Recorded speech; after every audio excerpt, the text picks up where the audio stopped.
आज़ाद कश्मीर में हुकूमत साजी के लिए मुशावरत। नवाज शरीफ की जेर सदारत मरी में नून लीग का इजलास। आज़ाद कश्मीर की वजारत उज़्मा के लिए पार्टी सदर शाह गुलाम कादिर मजबूत उम्मीदवार। तारिक फारूक और वक़ार नूर के नाम भी ज़ेर गौर। इजलास में ख़वातीन की मखसूस नशस्तों का फैसला भी मुतवक्के। ज़राए का कहना है आज़ाद कश्मीर की ओवरसीज़ के लिए मुख्तस एक सीट पर भी फैसला आज होगा।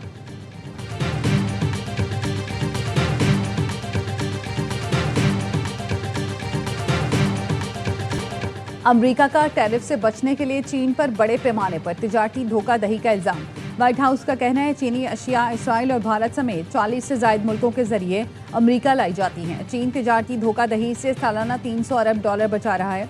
सदर ट्रंप ने समाजी राब्ते की वेबसाइट पर व्हाइट हाउस की रिपोर्ट शेयर कर दी। ज़राए का कहना है जिन मुल्कों से चीनी अशिया की अमेरिका गैर कानूनी तरसील की जाती है उनमें पाकिस्तान शामिल नहीं। चीनी हुकाम ने अमेरिकी इल्ज़ाम मुस्तरद कर दिया। वाशिंगटन में चीनी सफारतखाने का कहना है तरसील करदा अशिया पर यकतरफा इकदाम से थर्ड पार्टी मुफादात को हदफ नहीं बनना चाहिए। चीनी अशिया को दबाने के लिए कौमी सलामती का जवाब और यकतरफा टैरिफ को मुस्तरद करते हैं।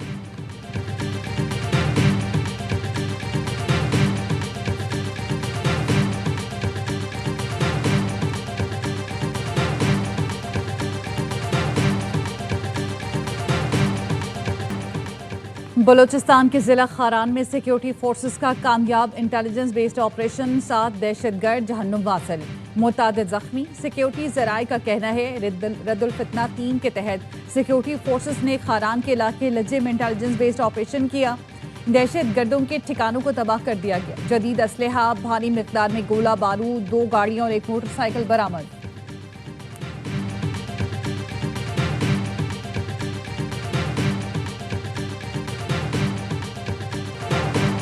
रेंजर्स और सीटीडी का कराची जेकब लाइन में ऑपरेशन। फितना खवारिज के दहशतगर्द शहजाद उर्फ दंगर को गिरफ्तार कर लिया।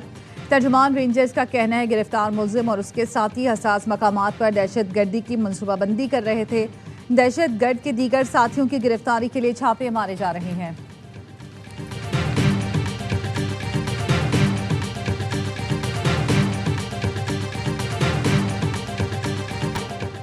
इसराइल का जंगबंदी के बाद जनूबी लेबनान पर मुहलिक तरीन हमला। वाइट फास्फोरस बम बरसाए, 11 अफराद शहीद। जिला नब्तिया के इलाके अंसार के नवाह में घर पर हमले में 3 बच्चों और 2 खवातीन समेत 7 अफराद शहीद हुए। इसराइली काबिज फौज ने अलियत ताहिर के पहाड़ी इलाकों में वाइट फास्फोरस बम बरसाए। लेबनानी वजारत सेहत का कहना है देर ज़ोहरानी कस्बे पर एक और हमले में 4 अफराद शहीद और 5 जख्मी हुए।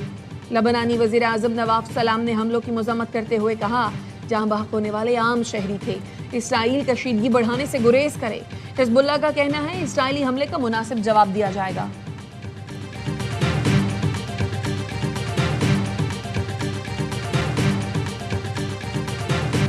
ईरान और ओमान ने आबना हुर्मुज़ में जहाज रानी के रास्ते के नक्शे पर इत्तफाक कर लिया। ईरानी वज़ारत ख़ारजा के तर्जुमान इस्माइल बक़ाई का कहना है मुज़ाकरात में कोई बड़ी रुकावट नहीं, बातचीत जारी है। आबना हुर्मुज़ में अदम इस्तेहकाम का जिम्मेदार ईरान नहीं, अमरीका और इसराइल हैं। ईरानी कौमी सलामती कमेटी के सरबरा इब्राहिम अजीज़ी ने एक्स पर पोस्ट में लिखा अमरीकी सदर आबना हुर्मुज़ बंद करने की धमकियाँ देना बंद करें और अपनी सिक्योरिटी की फिक्र करें।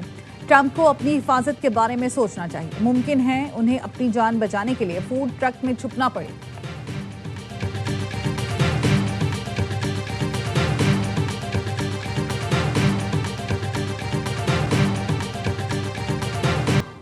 कतर ने ईरानी पायलटों को हिरासत में लेने के इल्जामात मुस्तरद कर दिए। तर्जुमान कतरी वजारत खारजा का कहना है ईरानी तैयारों ने मार्च में कतरी फजाई हुदूद की खिलाफ वर्जी की थी जिस पर ईरान से राब्ता किया गया। जवाब न मिलने पर कतर ने बैन अल-अक़वामी कानून के तहत अपने दिफा में कार्रवाई की थी। तर्जुमान ने मजीद बताया सर्च एंड रेस्क्यू टीमों को एक पायलट की बाक़ियात मिली जिनकी हवालगी के लिए ईरान से राब्ता किया गया। ईरानी टीम को दावत दी थी मगर जवाब नहीं मिला था। हम सिफारती कोशिशें जारी रखे हुए हैं। ईरान का इल्जाम है उसके 3 पायलट जो 2 मार्च को कतर पर हमले के लिए गए थे, वापसी पर उन्हें गिरफ्तार कर लिया गया। 4 पायलटों ने इजेक्ट किया था, उनमें से 1 पायलट जान से गया।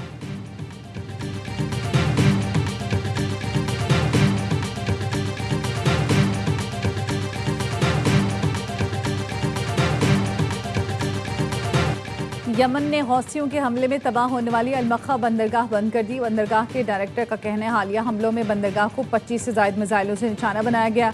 हौसी बागियों के हमले में 8 यमनी बाशिंदे जाम बहक हो गए। तकरीबन $16 मिलियन का माली नुकसान हुआ। अलमखा बंदरगाह ने हालिया हमलों के बाद तिजारती और बहरी सरगर्मियां मुअत्तल कर दी। BBC का कहना है हौसियों के बढ़ते हुए हमलों से यमन में बड़े पैमाने पर जंग दोबारा शुरू होने का खदशा पैदा हो गया।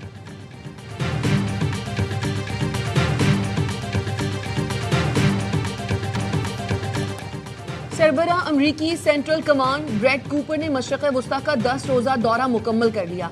सेंटकॉम के मुताबिक ब्रेड कूपर ने 6 ममालिक का दौरा किया। बुहेरा अरब में मौजूद अमरीकी तैयारा बरदार जहाज USS अब्राहम लिंकन पर भी गए। अमरीकी बहरिया के एहलकारों और मरीन से मुलाकात की। सेंटकॉम के मुताबिक इस वक्त खित्ते में 50,000 से ज्यादा अमरीकी फौजी मौजूद हैं। ईरान के खिलाफ बहरी नाकाबंदी ताहाल बरकरार है।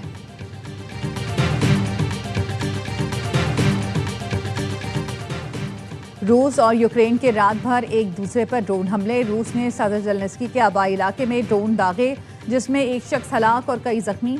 रूसी फौज का जापोरोजिया में एक बस्ती पर कंट्रोल संभालने का दावा। यूक्रेन के हुकाम का कहना है रूस ने 24 घंटे में लॉजिस्टिक मराकज़, ईंधन और तवानाई की तंसीबात और नकलो हमल के बुनियादी ढांचे को निशाना बनाया। रूसी हुकाम के मुताबिक यूक्रेन की जानिब से रात में 130 से ज़ायद ड्रोन दागे गए। 3 अफराद जख्मी हुए। गुज़श्ता रोज़ यूक्रेन ने रूसी खलाई रॉकेट बनाने वाले प्लांट पर भी हमला किया था।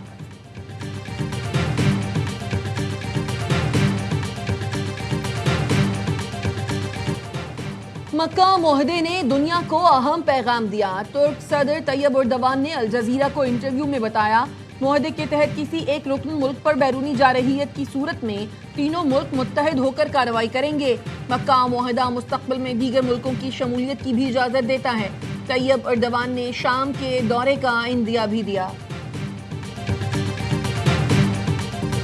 डार्विन टेस्ट में बांग्लादेश टीम की तारीखी फतह। ऑस्ट्रेलिया को उसकी सरजमीन पर पहली बार शिकस्त दे दी। 57 रन का हदफ 1 विकेट के नुकसान पर हासिल किया। शादमान इस्लाम ने 25, मोमिनुल हक ने 30 रन बनाए। ऑस्ट्रेलियावी टीम दूसरी इनिंग्स में 284 रन बनाकर आउट हुई।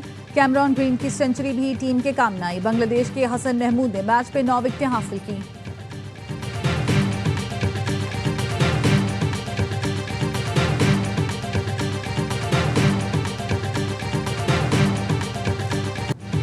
नए सूबों के क़याम के हवाले से कौमी डायलॉग की ज़रूरत है। अगर सूबे बनाना गद्दारी था तो आइन में इसका जिक्र क्यों मौजूद है? मुल्क भर में नए डिस्ट्रिक्ट और डिवीजन बना दिए गए लेकिन सूबे नहीं बनाए गए। चेयरमैन MQM पाकिस्तान खालिद मकबूल सिद्दीकी की प्रेस कॉन्फ्रेंस। कहा सिंध में नए सूबों का मुकदमा सबसे ज्यादा मजबूत है। 18वीं तरमीम के गुनाह में इसलिए शामिल हुए कि आर्टिकल 140A को बामानी बनाना था। नए सूबों के मामले पर वकला से बात कर ली, सुप्रीम कोर्ट से रुजू करेंगे। मुस्तफा कमाल ने कहा सब मान गए मगर पीपल्स पार्टी ने लोकल बॉडी तरमीम की मुखालफत की। सिंध में नए यूनिट बनेंगे तो किसानों को भी इख्तियार मिलेगा।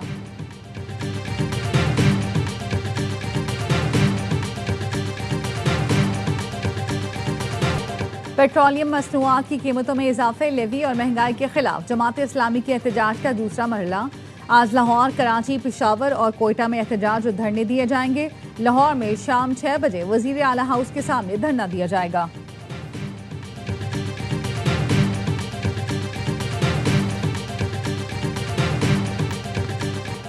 गुड्स ट्रांसपोर्टर्स की मुल्क गिर हड़ताल खत्म कराने के लिए हुकूमत सरगर्म। एक बार फिर मुज़ाकरात के लिए बुला लिया। मुज़ाकरात आज गवर्नर हाउस कराची में होंगे। ट्रांसपोर्टर्स का कहना है मुतालबात की मंजूरी तक हड़ताल जारी रहेगी।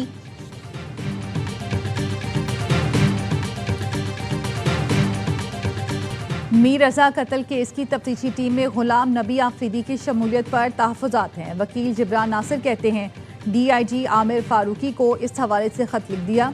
गुलाम नबी आफरीदी की सर्विस बुक मौजूद है, इससे कारकर्दगी जांची जा सकती है। आमिर फारूकी को टीम बनाने का इख्तियार है मगर कोई ऐसा रुकन शामिल हो तो तहफ़्फ़ुज़ात पैदा होते हैं। आमिर फारूकी से उम्मीद है कि इस केस में कोई तनाज़ा पैदा नहीं होगा। फैमिली ने सिराजुद्दीन लाशारी, मोहम्मद अली और DSP हनीफ खान का नाम दिया। ये तीनों अफसरान तहकीकाती टीम का हिस्सा हैं। हमें कत्ल की शफाफ तहकीकात, मुलव्विस अफराद जिंदा और गिरफ्तार चाहिए। कत्ल के असल किरदार और मुहर्रिक तक पहुंचना सबसे ज्यादा अहम है।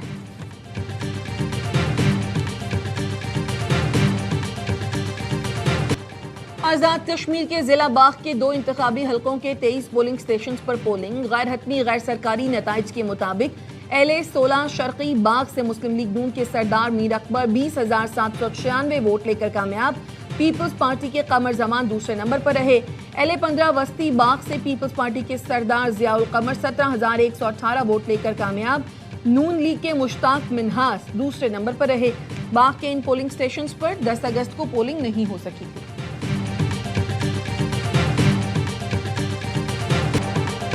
सिंध असम्बली के हल्का PS30 खैरपुर में ज़िमनी इंतखाब के लिए पोलिंग जारी। 2,54,000 से जायद वोटर हक की रायदही इस्तेमाल करने के अहल हैं। 164 पोलिंग स्टेशन कायम किए गए। पीपल्स पार्टी के असफंदियार खरल और 7 आज़ाद उम्मीदवार मद्दे मुकाबिल। नशिस्त पीपल्स पार्टी की MPA नईम खरल के इंतकाल के बाद खाली हुई थी।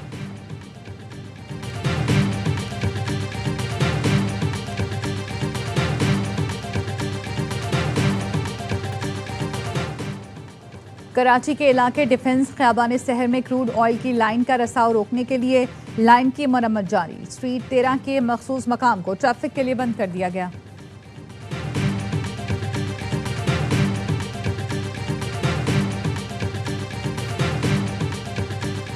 लंदन में भारतीय हाई कमीशन के बाहर कश्मीरी और खालिस्तान के हामी सिखों का एहतजाज। मुजाहिरीन के भारतीय हुकूमत के खिलाफ नारे। मुजाहिरीन ने कश्मीर और खालिस्तान के हक खुद इरादियत का मुतालबा किया। मुजाहिरे में बरतानिया के मुख्तलिफ शहरों से कश्मीरी और सिख कम्युनिटी के अफराद ने शिरकत की। कश्मीरी मुजाहिरीन का कहना था आलमी बरादरी मसला कश्मीर पर तवज्जो दे।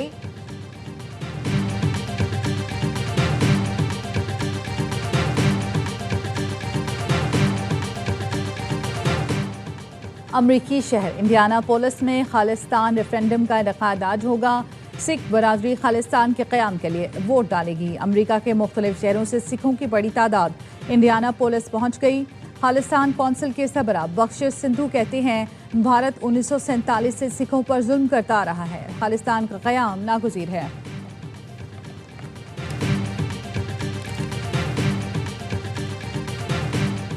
गजा की सूरत हाल। हमास के चीफ मुज़ाकरातकार खलीलुल हैया मिस्री हुक्काम से मुज़ाकरात के लिए काहिरा पहुंच गए।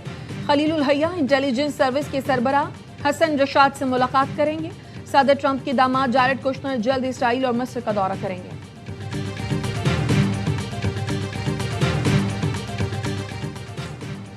बरतानवी जरीदे द टेलीग्राफ ने अफगानिस्तान की ज़मीनी हकीकत और तालिबान रजीम का तर्ज हुक्मरानी बेनकाब कर दिया। बरतानवी अखबार द टेलीग्राफ ने लिखा, तालिबान रजीम अफगानिस्तान में फतह का जश्न मना रही है जबकि अवाम भूख और बेरोजगारी से दो चार हैं। तालिबान रजीम के 5 साल में गुर्बत और बेरोजगारी से मजबूर अफगान बेहतर मुस्तकबिल के लिए खतरनाक रास्ते अख्तियार करने पर मजबूर हैं।